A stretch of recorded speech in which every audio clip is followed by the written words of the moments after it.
वयाच्या 7व्या दिवशी जो महापुरुष स्वतःच्या आईच्या मायेला पोरखा झाला आणि वयाच्या 29व्या वर्षी ऐन तारुण्यामध्ये भर जवानीमध्ये ज्या महापुरुषाने कुटुंब सुखाचा त्याग करून, सुंदर पत्नीचा त्याग करून, गोंडस मुलाचा त्याग करून संपूर्ण जगाला शांतीचा आणि समतेचा संदेश दिला असे तथागत सिद्धार्थ सम्यक संबुद्ध, और जिन्होंने जो लोग लंगड़े थे, जो चल नहीं सकते थे, जो लंगड़ा था उसको पैर दिया, जो लूला था उसको हाथ दिया, जो गूंगा था उसको जुबान दिया, जो बहरा था उसको कान दिया, और इतना ही नहीं तो गांधी जी को प्राण और इस देश को संविधान दिया। ऐसे हमारे संविधान निर्माता डॉक्टर बाबा साहब आंबेडकर आज आपल्या वडगाव शेरी येथील बुद्ध विहाराच्या माध्यमातून आयोजित धम्मचक्र प्रवर्तन दिनाच्या कार्यक्रमाचे प्रमुख अतिथी मार्गदर्शक आदरणीय ॲडव्होकेट प्रियदर्शी तेलंग सर, मंचावर उपस्थित आपल्या कमिटीचे भालेकर सर आहेत सन्माननीय, आणि दुपारचे जवळपास 12:30 वाजले आहेत. या वडगाव शेरीच्या परिसरातील आपण सर्व बौद्ध उपासक उपासिका आपल्या सर्वांना नेहमीप्रमाणे आपल्या विहारामध्ये हा कार्यक्रम दरवर्षी होत असतो. या वर्षीचं जे एक नवीनपण आहे, ज्यांच्यापर्यंत आमचा आवाज जातोय त्या सगळ्यांना आमची विनंती आहे की असं लोक सांगतात की बुद्धांनी मला वाटतं काहीतरी 49 दिवस की काय कठोर तपश्चर्या केली,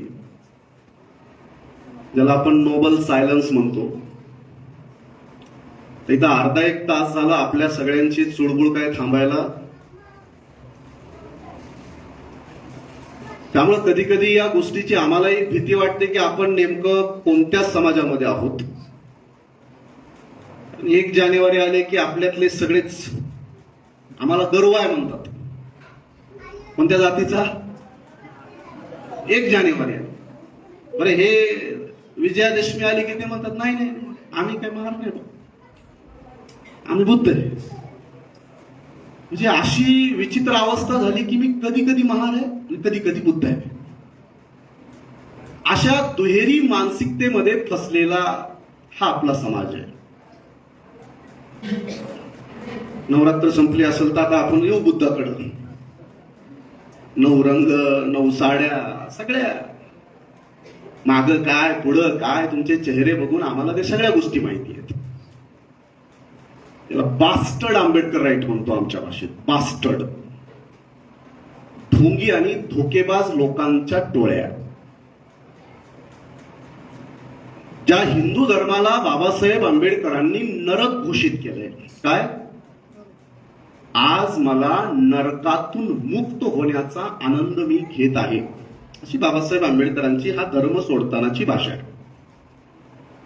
आणि त्या नरकामध्ये आजही गटंगळ्या खाणाऱ्या अत्यंत स्वार्थानं बरबटलेल्या ढोंगी आणि बदमाश लोकांच्या समूहामध्ये आपण बुद्धाचा आणि आंबेडकरांचा विचार प्रचारित करणं इतकं सोपं नाही आहे.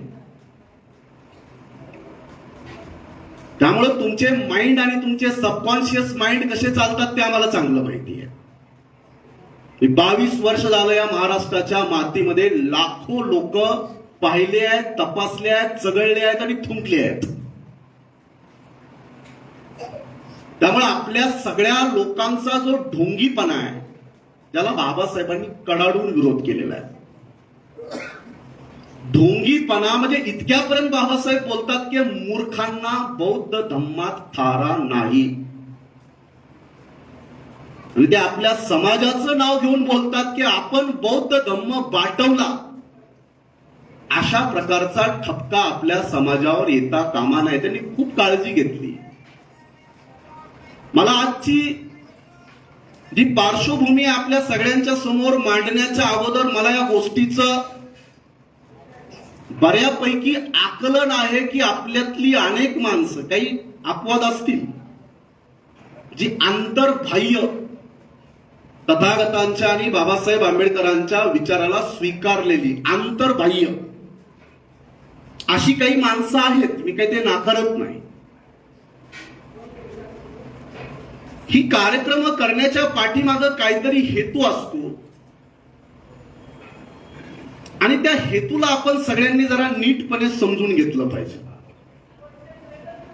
म्हणजे माझा स्वतःचा एक असा अनुभव आहे की दिवसेंदिवस लोक विज्ञानवादी बनण्यासोबतच लोक इतकी प्रचंड धार्मिक आणि देवभोळी बनत चालली आहेत की ते सुद्धा आपल्यासारख्या सगळ्या लोकांना अत्यंत शरमेची बाब आहे.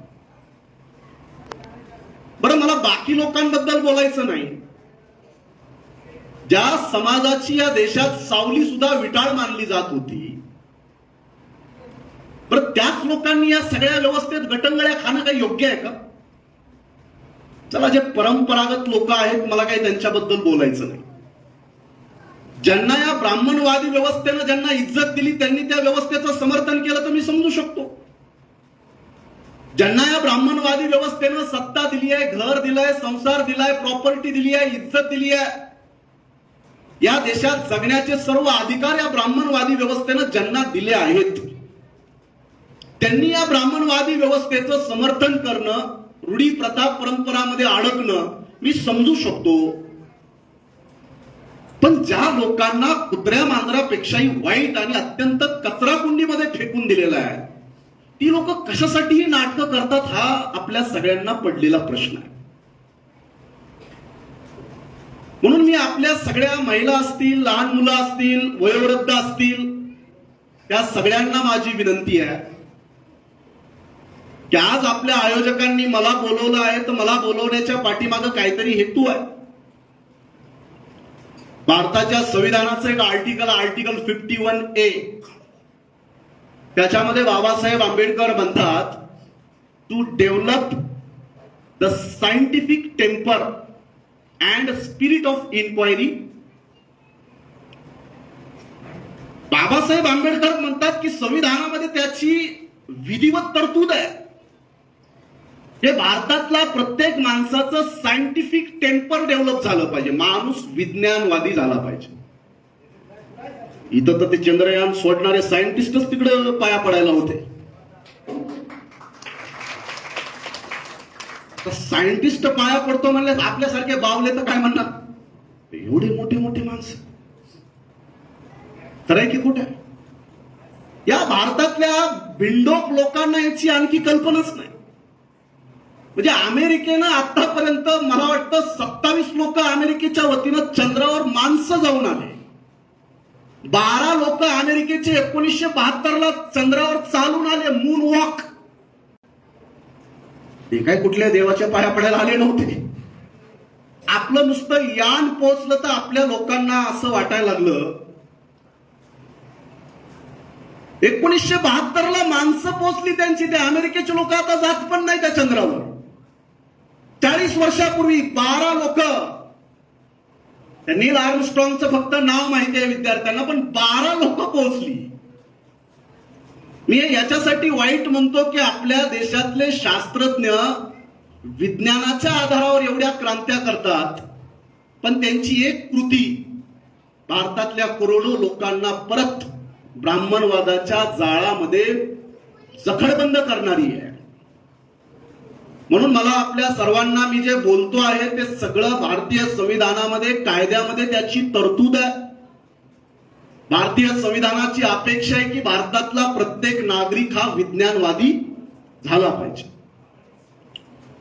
भारताचे एक न्यायाधीश आहेत जस्टिस KM जोसेफ. आपल्या लोकांनी नाव ऐकलंय की माहित नाही, पण जस्टिस के एम जोसेफ सारखा एक न्यायाधीश म्हणतो की जोपर्यंत धर्म आणि राजकारणाची सांगड या देशात घातली जाईल तोपर्यंत या देशातला हिंसाचार थांबणार नाही.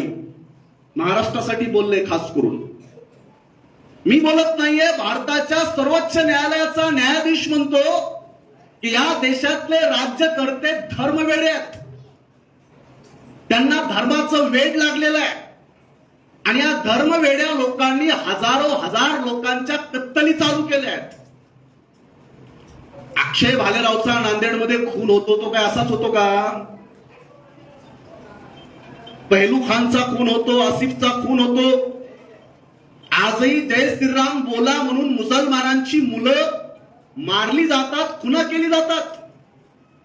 आता एक महिनाभरापूर्वी या साताऱ्यातल्या पुसे सावळीमध्ये 2 मुसलमानांची पोरं मारली, झाडाला टांगून मारली. जय श्रीराम बोल.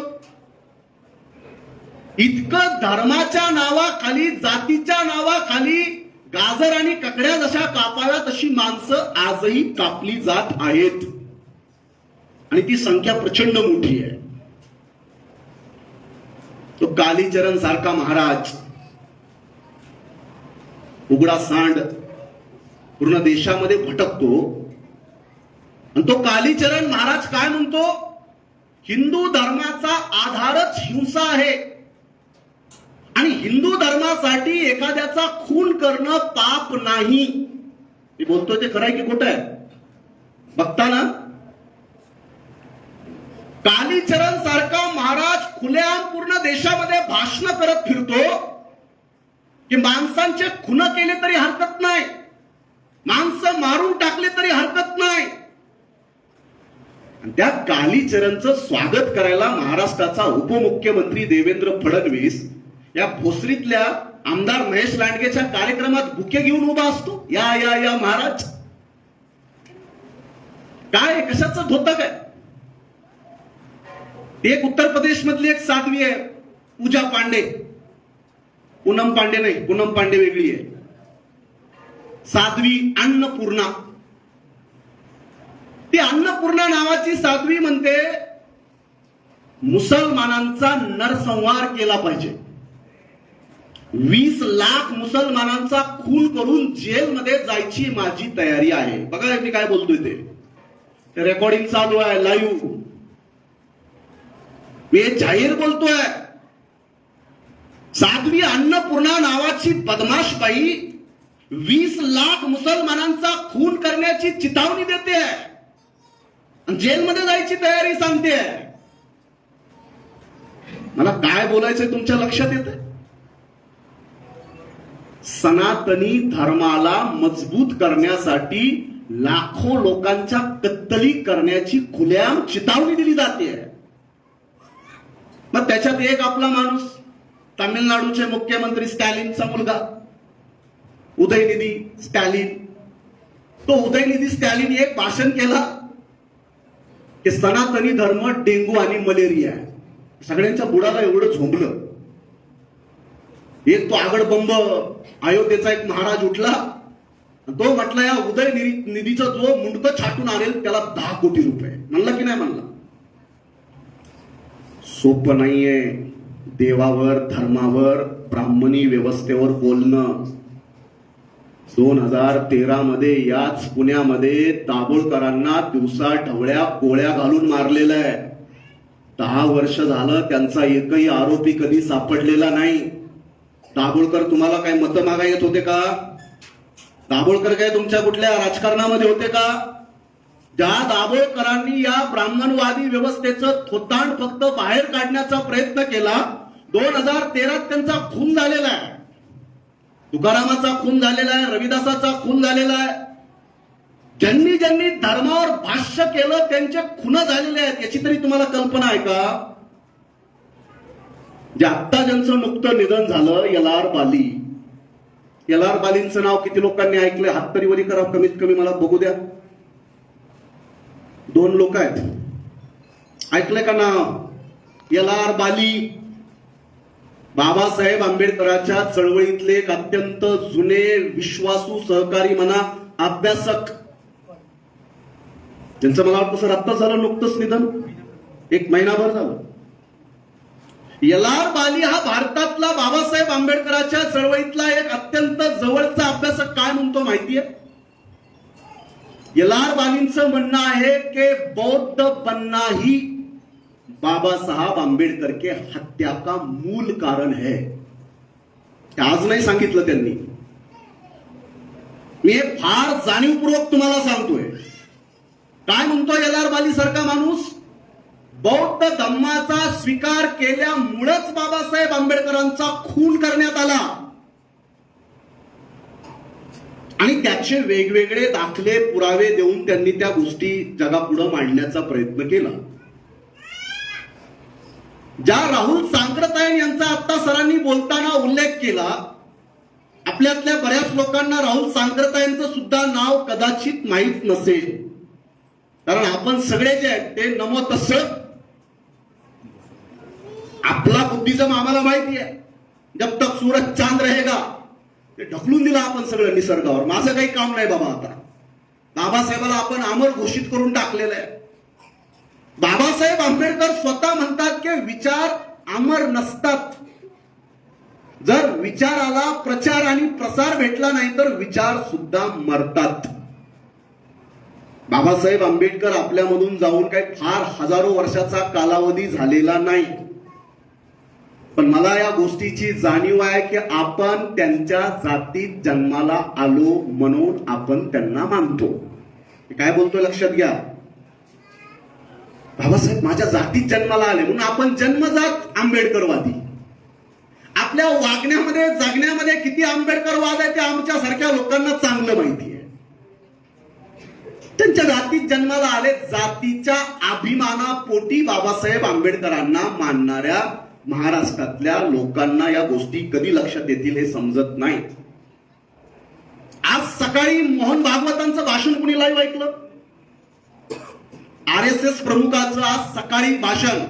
मोहन भागवत ते जनावरांचं डॉक्टर आहे, विटरनरी. RSSचा प्रमुख, देशाचे प्रधानमंत्री सुद्धा त्यांच्या पुढे मुजरा घालतात, म्हणजे काहीतरी ताकदवर माणूस असेल ना. मी आज सकाळी 9:30ला भाषण लावलं. मी लाईव्ह भाषण बघत होतो. मोहन भागवतांनी त्यांच्या भाषणात 5 वेळेला बाबासाहेब आंबेडकरांचा उल्लेख केलाय आणि मोहन भागवत त्यांच्या RSSच्या सगळ्या हाफ चड्डी नाही, आता फुल चड्डी आहे. अगोदर कसे दिसायचे ते फडणवीस, गडकरी, ते सगळे 150-150 किलोचे, ते बरे नव्हते वाटत चड्डीवरती. चड्डी बिचाऱ्यांनी बदलली, बरं झालं तेवढं. तर मोहन भागवतांचं आज सकाळी 9:30चं भाषण आहे आणि मोहन भागवत त्यांच्या RSSच्या लोकांना आव्हान करतात की बाबासाहेब आंबेडकरांचं 25 नोव्हेंबर 1949चं भाषण प्रत्येक स्वयंसेवकानं वाचणं गरजेचं आहे. बाबासाहेबाचं सगळं चरित्र आणि खंड तुम्ही वाचाल की नाही मला माहित नाही, हे मोहन भागवतचं भाषण आहे. पण बाबासाहेब आंबेडकरांची 2 भाषणं आपण सगळ्यांनी ऐकली पाहिजे. ती अत्यंत महत्वाची आहेत. आणि बाबासाहेब आंबेडकरांनी या देशाचे संविधान निर्माण, मला आश्चर्य वाटत होतं की RSS आज सकाळी ते पण त्यांच्या संघाच्या हेडक्वार्टर मधून, किती वाईट वाटत असेल. बाबासाहेब आंबेडकर भारतातला नव्हे जगातला असा एकमेव महापुरुष आहे कि अगर आमदार बनना जरूरी है तो जय भीम बोलना मजबुरी है. ज्याला कुणाला इथं सत्ता गाजवायची आहे त्याला बाबासाहेबाच्या समोर शरण आल्याशिवाय पर्याय नाही. तुम्ही आता माझं बोलणं झाल्याच्या नंतर गुगलवर RSSचं सगळ्यात महत्वाचं आणि एकमेव मुखपत्र आहे त्यांचं, ऑर्गनायझर. RSSचे 2 मुखपत्र आहेत, एक पंचजन्य आहे आणि एक ऑर्गनायझर आहे. बसल्या बसल्या तपासणी करायची असेल तर करून घ्या. ऑर्गनायझर RSSचं मुखपत्र आहे. त्या RSSच्या मुखपत्राचा कव्हर फोटो बाबासाहेब आंबेडकरांचा आहे. मला सुरुवातीला असं वाटलं की कदाचित 14 एप्रिल निमित्त ट्रिब्यूट म्हणून टाकलं असेल. साला मी कधी पण उघडून बघतो तर ती बाबासाहेब आंबेडकरच असतात त्याच्यावर 12 महिने. मला या सगळ्या गोष्टीचं तुम्हाला यासाठी सांगावं लागत आहे की ज्या लोकांना आपण संपवू शकत नाही त्यांना दत्तक घ्या. बुद्धांना सुद्धा विष्णूचा कितवा अवतार घोषित केलं? हा, बरोबर ना? म्हणजे ज्या बुद्धांनी पूर्ण वैदिक आणि ब्राह्मणी व्यवस्थेच्या विरोधात आपलं पूर्ण आयुष्य घातलं, हे ब्राह्मणवादी लोक काय म्हणतात? बुद्ध आमचाच माणूस आहे. काय म्हणतात? बुद्ध आमचाच माणूस आहे. आपल्या सगळ्यांना या कार्यक्रमातून मी काही खास बाबी आपल्या समोर नमूद करण्याचा प्रयत्न करतोय. बांधवांनो, भगिनींनो, ज्यांच्यापर्यंत आवाज पोहोचतोय, आपण काही खीर खायला आलो नाही, फक्त भेटत नाही का?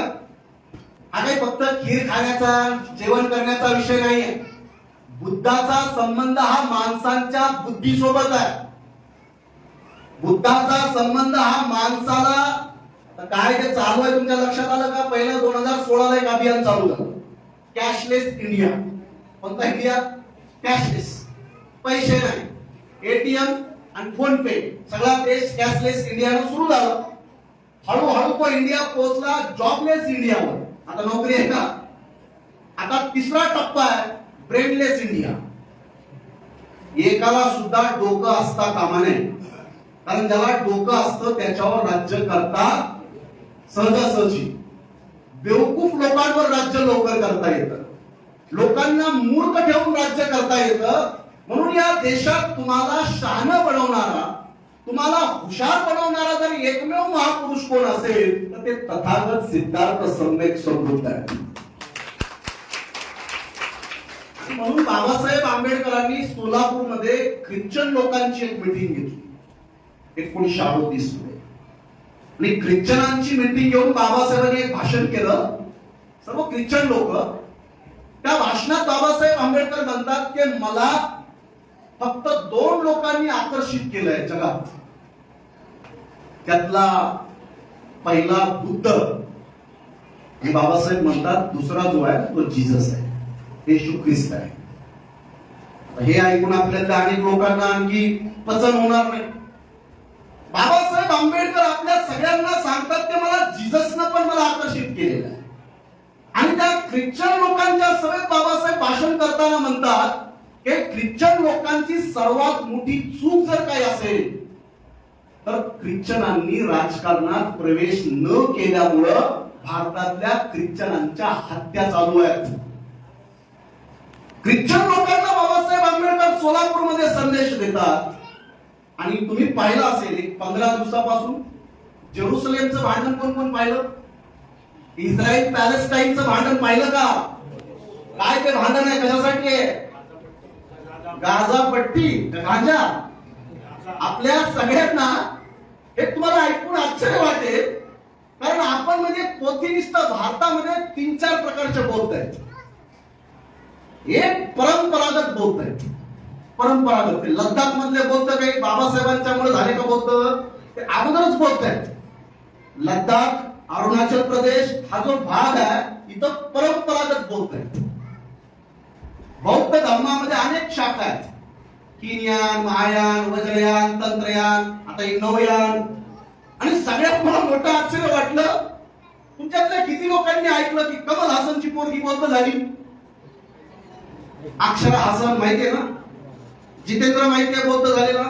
जितेंद्रचा मुलगा तुषार कपूर बौद्ध झालेला माहितीये? आयुष्यमान खुराना बौद्ध झालेला किती लोकांना माहितीये?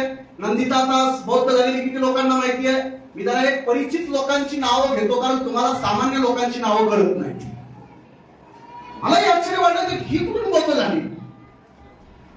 पण ती झाली तर झाली, ती आपल्या नवयानाच्या किंवा बाबासाहेबांच्या प्रक्रियेत ती बौद्ध आहेत का? सगळ्या बुद्धात त्यांचा एक वेगळाच बुद्ध धर्म आहे. त्याला म्हणतात निचिरेन बुद्धिझम. काय म्हणतात? निचिरेन. बरकादत्त, बरकादत्तच ना? टिपर. अहो खूप आहे, मी तुम्हाला एवढी नावं सांगू शकतो.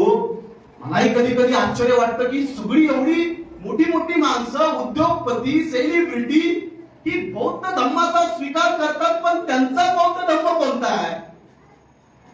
दुसरे एक बौद्ध धर्माचे अनुयायी आहेत, ते रजनीश ओशोला मानणारे अनुयायी आहेत. तिसरे बौद्ध धर्माचे अनुयायी आहेत ते सत्यनारायण गोयंकाला मानणारे अन्यायी आहेत. आणि चौथे, बाबासाहेब आंबेडकरांच्या माध्यमातून खानदानी बौद्ध.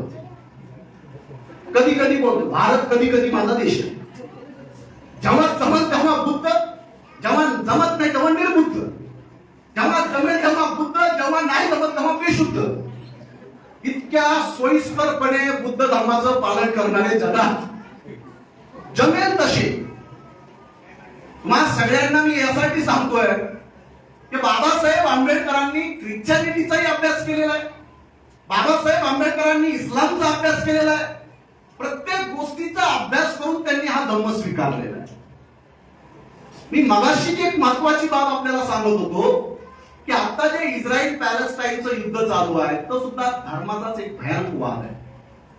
पूर्ण देशामध्ये इतक्या धार्मिक दंगली आहेत, धर्माच्या नावाखाली इतकी माणसं मारली जात आहेत.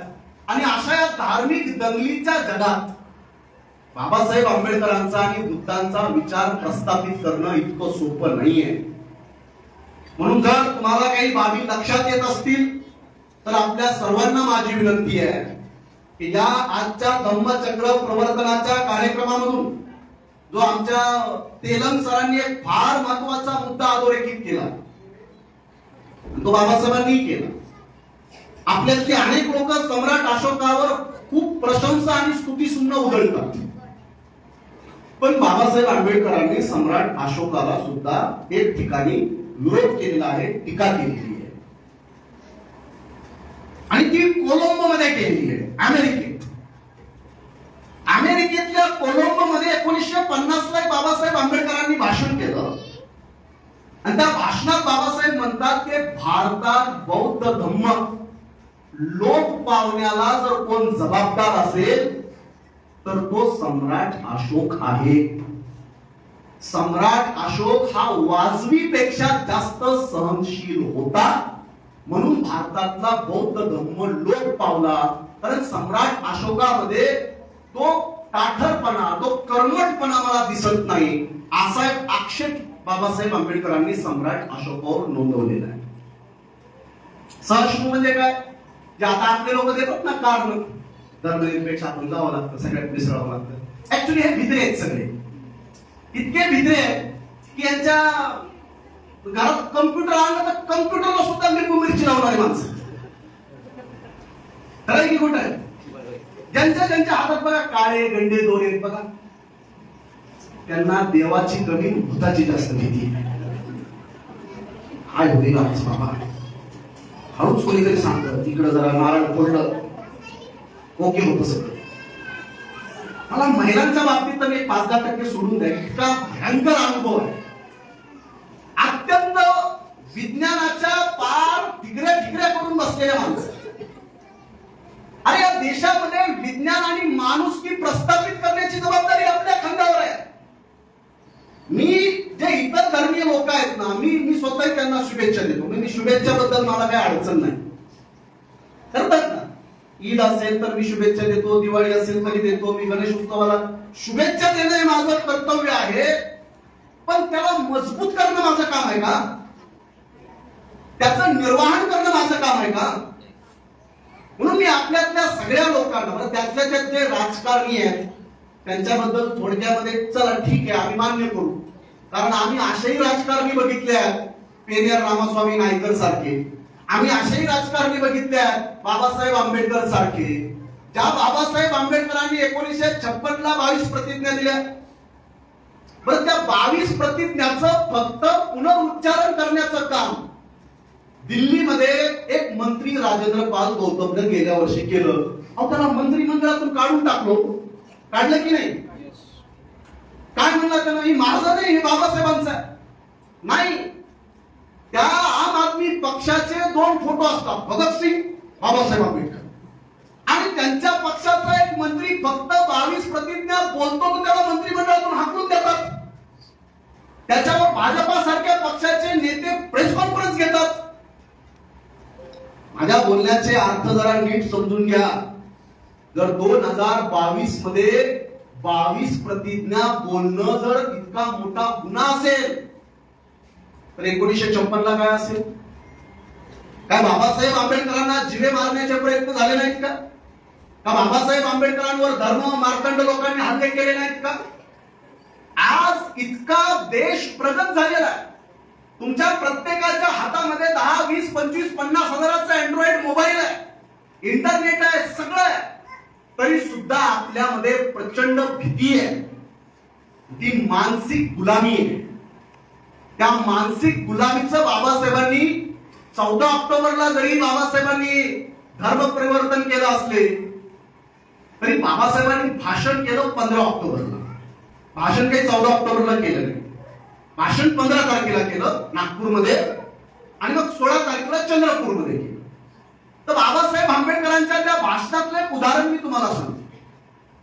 बाबासाहेब आंबेडकर त्यांच्या त्या भाषणामध्ये म्हणतात की जी जनावरं असतात, गाई म्हशी गुरं ढोरं असतात, ती रोज एका दावणीला बांधलेली असतात.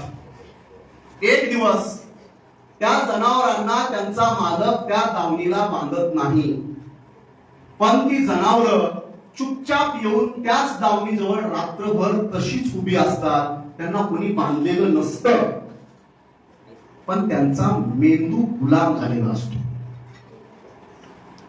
कबूतर पाहिले? कबूतर पाळणाऱ्या माणसाला बघा ना, 1 महिना 2 महिने 3 महिने 4 महिने त्या कबुतराला तो एखाद्या डब्यामध्ये ठेवतो. पुन्हा सोडून दिले तरी ते कबूतर काही जंगलात उडून जात नाहीत. त्या कबुतरांचं शरीर स्वतंत्र आहे, पण त्यांचा मेंदू गुलाम झालेला आहे. अशी आपल्यातल्या अनेक लोकांची मानसिकता आहे. माणसं तुम्हाला दिसतात, तुम्ही यांना माणसं म्हणता का? यांचे मेंदू गुलाम आहेत.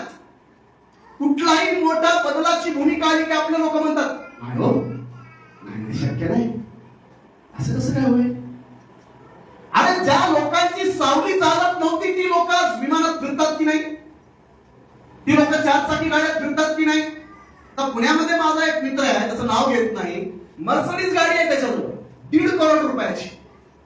आणि त्याला मी सहज म्हटलं आहे जरा तू चांगली तयारी करशील तर आमदार बनशील. तो काय म्हणतो, काही बोलू नका बाबा, कसं काय शक्य आहे? इतकी भयानक मानसिक गुलामी. आपली माणसं आपल्या पद्धतीने एका मानसिक गुलामीमध्ये अडकलेली आहेत. म्हणून आपल्याला आजच्या या कार्यक्रमाच्या निमित्तानं धम्मचक्र प्रवर्तनाच्या शुभेच्छा देत असताना तुम्हा सगळ्यांना ते जाणीवपूर्वक काही मुद्दे आपल्या पुढे मांडले. बाबासाहेब आंबेडकरांनी जेव्हा धम्म परिवर्तन केलं तर बाबासाहेबांवर सगळ्यात सडकून टीका 2 माणसांनी केली. त्यातल्या एक माणसाचं नाव आहे विनायक दामोदर सावरकर. आणि सावरकरनं बाबासाहेबांच्या धर्मांतराचं वर्णन केलेलं आहे. हे धर्मांतर नाही, राष्ट्रांतर आहे. बाबासाहेबांनी धर्म नाही बदलला, देशच बदलला. आणि दुसऱ्या एका माणसाने एक आग्रहलेख लिहून टीका केली. त्या टीकेत तो माणूस म्हणतो, शेणातले किडे कधी शेणात मरत नसतात. बघा मी काय म्हणतोय. बाबासाहेब आंबेडकरांवर टीका करणाऱ्या 2 लोकांपैकी एकानं बाबासाहेबांच्या धर्मांतराला राष्ट्रांतर घोषित केलं आणि एकानं टीका करताना बाबासाहेबांना म्हटला की शेणातले किडे शेणात मरत नसतात. बाबासाहेब पण हजर जबाबी. बाबासाहेबांना त्याच्यावर एक आग्रहलेख लिहिला, त्या आग्रहलेखात त्याला उत्तर दिलं. बाबासाहेब म्हटले की मला किडे म्हणण्याच्या नादात तुम्ही तुमच्या धर्माला शेण तरी स्वीकार केलं, बरं झालं. बांधवांनो, आपल्या सगळ्यांना बाबासाहेब आंबेडकरांची जी कर्मठता आहे, बाबासाहेब आंबेडकरांनी त्यांच्या वैयक्तिक जीवनामध्ये कुठल्याही प्रकारचा समझोता करण्याला नकार दिलेला आहे. ते अत्यंत ताठरपणे आणि कर्मठपणे ते इतके सडकून टीका करायचे, खास करून सगळ्या ब्राह्मणवादी व्यवस्थेवर. बाबासाहेब आंबेडकरांनी गीता नावाच्या ग्रंथावर प्रचंड टीका केलेली आहे. तर एक त्या काळातला उद्योगपती, त्याचं नाव मी सांगतो तुम्हाला. त्याचं नाव आहे जुगल किशोर बिर्ला. बिर्ला अँड बिर्ला कंपनीच्या मालकाचा भाऊ, सक्का भाऊ. हे आपल्या समाजातल्या अनेक लोकांना माहित नाही. हा जुगल किशोर बिर्ला बाबासाहेब आंबेडकरांकडे 10 लाख रुपये कॅश बाबासाहेबांकडे घेऊन आला. बघा, ज्या काळामध्ये सोनं ₹5 तोळा होता. मी हे पण त्याच्यामध्ये रेफरन्सेस वाचलेले आहेत. त्या काळात सोनं ₹5 तोळा. त्या काळात बाबासाहेब आंबेडकरांकडे जुगल किशोर बिर्ला येतो आणि बाबासाहेबाला एकच विनंती करतो की बाबासाहेब, तुम्ही फार चांगलं काम करता आणि तुमच्या त्या कामासाठी मी ₹10,00,000 निधी तुमच्या कार्याला देण्याची माझी इच्छा आहे. फक्त एक विनंती आहे तुम्हाला की तुम्ही तो जरा गीता ग्रंथावरची टीका जर आमची थांबवली तर फार बरं होईल. बाबासाहेब आंबेडकरांनी ते ₹10,00,000 नाकारलेले आहेत. आणि त्या जुगल किशोर बिर्लाला बाबासाहेब उत्तर देतात की अरे बाबा, ज्या धर्म व्यवस्थेनं, ज्या शास्त्रांनी, ज्या ग्रंथांनी माझ्या हजारो पिढ्यांना गुलाम बनवलेला आहे, त्याचे पितळ जनतेच्या दरबारात उघडे केल्याशिवाय मी शांत बसणार नाही. आणि ₹10,00,000 हा माझ्यासाठी महत्वाचा मुद्दा. त्यामुळे आपल्या सर्वांना या धम्मचक्र प्रवर्तन दिनाच्या निमित्तानं आमचं आव्हान की आपण सगळी माणसं जरा आता तरी सुज्ञ बना. नहीं तो अनेक लोक धरती पर भगवान ने भेजा मगर भेजे ने भेजा ही नहीं भेजा, असंच वाढलेले 6 फुटाचं. या सगळ्या लोकांना माझी विनंती आहे, ही व्यवस्था तुम्हाला कवडीचं सुद्धा घाबरत नाही. ही व्यवस्था घाबरते तुमच्या मताला. The power of court. या मताच्या ताकदीला या व्यवस्थेमध्ये किंमत आहे.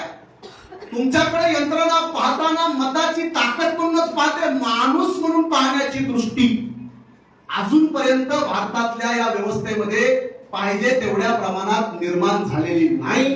त्यामुळे आपण सर्वजण, बऱ्याच गोष्टी आपल्याला बोलण्यासारख्या जरी असल्या तरी या कार्यक्रमाच्या माध्यमातून मी आपल्याला, ज्याला आता डोकं आहे त्याला मी काय बोलतोय तो लक्षात येत असेल.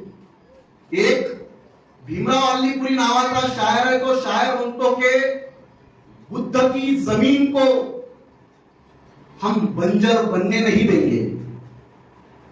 जो समझदार है, ज्याला कळतं, त्याला मी काय बोलेल ते लवकर लक्षात येईल.